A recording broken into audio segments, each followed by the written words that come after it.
Hello दोस्तों, स्वागत है आप सभी लोगों का आपके अपने चैनल ब्रेन बूस्टर में। इस सेशन में हम डेली करंट अफेयर डिस्कस करेंगे जो कि गवर्नमेंट एग्जाम्स के लिए इंपॉर्टेंट है। तो आइए शुरू करते हैं हमारा आज का सेशन। तो बढ़ते हैं आज के हमारे करंट अफेयर्स की ओर। और हमारा आज का पहला इंपॉर्टेंट करंट अफेयर है कि राज्यसभा के अंदर आज हमारे हरियाणा की तरफ से 3 सदस्यों ने सांसद के रूप में शपथ ली। उन 3 सदस्यों के अंदर हमारा सबसे पहले सदस्य हैं जो कि दीपेंद्र सिंह हुड्डा, दूसरे हमारे रामचंद्र जांगड़ा और तीसरे सदस्य हमारे दुष्यंत कुमार गौतम। तो दोस्तों, राज्यसभा के अंदर हमारी सबसे पहले इंपॉर्टेंट जो हम लोगों की इन्फॉर्मेशन जानने की जरूरत है वो ये है कि राज्यसभा के अंदर जो हमारी कुल सीटें होती हैं वो है 250 सीटें।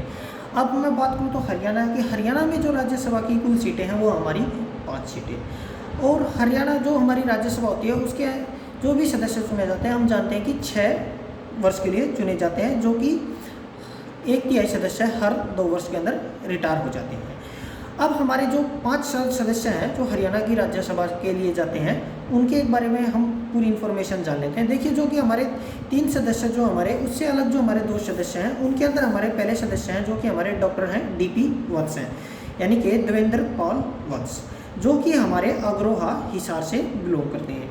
अब जो हमारे कैंडिडेट दुष्यंत कुमार गौतम जो कि दिल्ली से बिलोंग करते हैं, वो जो हमारे वीरेंद्र सिंह हैं उनकी जगह पर राज्यसभा के लिए सिलेक्ट हुए हैं। हमारे जो 5वें सदस्य हैं वो हैं डॉक्टर सुभाष चंद्रा, जो कि आदमपुर हिसार से बिलोंग करते हैं। दोस्तों, आप लोगों ने बिल्कुल नाम सुना होगा, बहुत ही फेमस पर्सनैलिटी हैं सुभाष चंद्रा।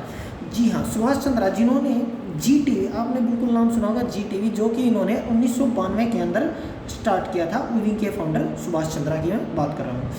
इन्होंने एक न्यूज़पेपर भी स्टार्ट किया था जो कि DNA नाम से था। ये न्यूज़पेपर हमारा मुंबई के अंदर पब्लिश होता है।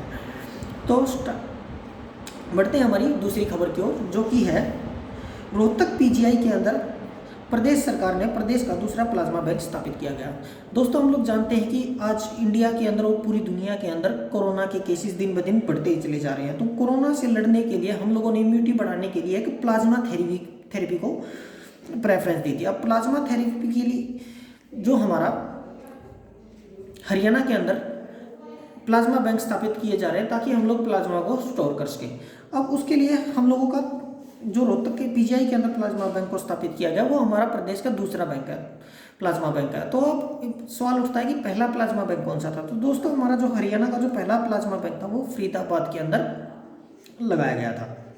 तो चलिए बढ़ते हैं अगली खबर की ओर। अगली खबर है कि वर्ष 2017-18 के लिए जो भीम पुरस्कार होंगे वो नेत्रहीन व बधिर खिलाड़ियों ही आवेदन कर सकेंगे। जी हाँ दोस्तों, प्रदेश सरकार ने 2016 से लेकर 2020 के लिए जितने भी खिलाड़ी हैं उन सभी को भीम पुरस्कार से सम्मानित करने के लिए आवेदन मांगे हैं।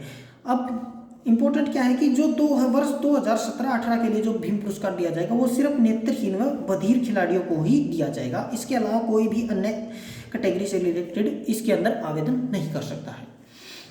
अब भीम पुरस्कार की बात करूँ तो मैं देखिए दोस्तों, भीम पुरस्कार से रिलेटेड करंट अफेयर्स ही नहीं, हमारे हरियाणा GK से भी इंपॉर्टेंट है और इसके ऊपर भी क्वेश्चन पूछे जाते हैं। तो हमारे लिए भीम पुरस्कार के लिए जो सबसे इंपॉर्टेंट जानना की बात है वो है कि भीम पुरस्कार के अंदर जो हम लोगों की राशि दी जाती है वो पुरस्कार राशि है 5 लाख रुपए। जी हाँ दोस्तों, भीम पुरस्कार के अंदर 5 लाख रुपए की राशि दी जाती है। और आपको बता दूं कि जो भीम पुरस्कार है वो हमारा हरियाणा प्रदेश का सर्वोच्च खेल पुरस्कार है। अब यहाँ से आपके लिए क्वेश्चन दे रहा हूँ मैं, जो आपको कमेंट के अंदर बताना है वो है कि हमारा जो देश का सर्वोच्च खेल पुरस्कार है वो कौन सा है और उसके अंदर कितनी पुरस्कार राशि दी जाती है। तो चलिए अब बढ़ते हैं हमारी अगली खबर की ओर। अब अगली खबर जो है दोस्तों वो है मेरा पानी मेरी विरासत। जी हाँ दोस्तों, हरियाणा गवर्नमेंट ने मेरा पानी मेरी विरासत के नाम से एक योजना शुरू की है। अब ये योजना क्या है दोस्तों, ये योजना है हमारे प्रदेश के जिन जिलों के अंदर धान की खेती होती है और वहाँ पर पानी जो भूमिगत जल स्तर है उसका लेवल बहुत ही कम हो गया है, तो वहाँ पर धान की खेती को छोड़ करके दूसरी खेती करने के लिए सरकार लोगों को प्रोत्साहन के रूप में मुआवजा दे रही है ताकि भूमिगत जल स्तर को सुधारा जा सके। इस योजना के तहत हरियाणा गवर्नमेंट प्रत्येक किसान को 7,000 रुपये प्रति एकड़ दी जाएगी। आप लोगों को बता दूं कि दोस्तों ये जो योजना शुरू की जा रही है पूरे राज्य के लिए नहीं, ये कुछ चुने हुए जिलों व खंडों के लिए शुरू की जा रही है, जो कि आप हरियाणा गवर्नमेंट की वेबसाइट पर जाकर के देख सकते हैं। बढ़ते हैं अगली खबर की ओर। अगली खबर जो कि है केंद्रीय भैंस अनुसंधान केंद्र अब कटड़ी का क्लोन बना रहा है। जी हाँ दोस्तों, कटड़ी का क्लोन। अब इसके अंदर इम्पोर्टेंट क्या है, इम्पोर्टेंट इसके अंदर ये है कि जो कटड़ी का क्लोन जो बना रहा है इसके ऊपर क्वेश्चन कैसे आएगा। देखिए दोस्तों, हमें कई बार जो क्वेश्चन आते हैं वो लगता है कि करंट अफेयर का क्वेश्चन तो ये है ही नहीं। एक्चुअल में जो भी क्वेश्चन होते हैं वो करंट अफेयर से रिलेटेड ही होते हैं, बट हमें पता नहीं होता कि करंट अफेयर से कैसे रिलेटेड है। अब यहाँ पर क्लोन से रिलेटेड आपको मान लीजिए क्वेश्चन नहीं पूछेगा। क्वेश्चन कहाँ से बन सकता है, क्वेश्चन पूछेगा कि वो केंद्रीय भैंस अनुसंधान केंद्र है जो हमारा, वो हरियाणा के अंदर कहाँ पर स्थित है। तो बस हमें ये पता होना चाहिए। तो हमारे सभी को पता होना चाहिए कि जो हमारा केंद्रीय भैंस अनुसंधान केंद्र है वो हमारा हिसार जिले के अंदर स्थित है। अब चलो बढ़ते हैं अगली खबर की ओर। तो हमारी आज का अगला करंट अफेयर है वो है हरियाणा सिविल सेवा नियम 2003 को संशोधित कर दिया गया। जी हाँ, हरियाणा गवर्नमेंट के द्वारा जो हमारा हरियाणा सिविल सेवा नियम है उसको 2003 है उसको संशोधित कर दिया गया, और जो हमारा नया नियम है वो हमारा नया संशोधित नियम है 2020 को लागू कर दिया गया है। अब दोस्तों बात आती है कि इस संशोधन के अंदर कौन कौन से चेंजेस किए गए हैं। तो दोस्तों सबसे इंपॉर्टेंट और बड़ा जो चेंज किया गया है इस संशोधन के तहत कि भी जो हमारी सिविल सर्विसेज के लिए हरियाणा सिविल सेवा के लिए जो परीक्षा होती है उसकी प्रारंभिक परीक्षा के अंदर एक की जगह अब 2 पेपर लिए जाएंगे और दोनों ही पेपर 100 अंक के होंगे।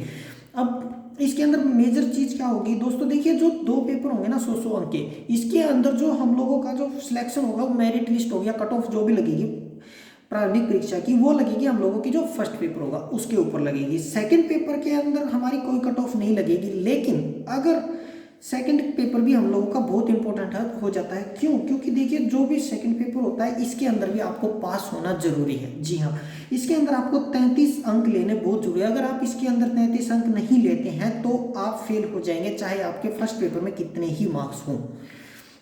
तो दोस्तों ये थे हमारे आज के इंपॉर्टेंट करंट अफेयर्स। आज के लिए इतना ही काफ़ी। उम्मीद करता हूँ कि आपको वीडियो पसंद आया होगा। हमसे जुड़े रहने के लिए हमारे चैनल को लाइक, शेयर और सब्सक्राइब करना न भूलें। धन्यवाद।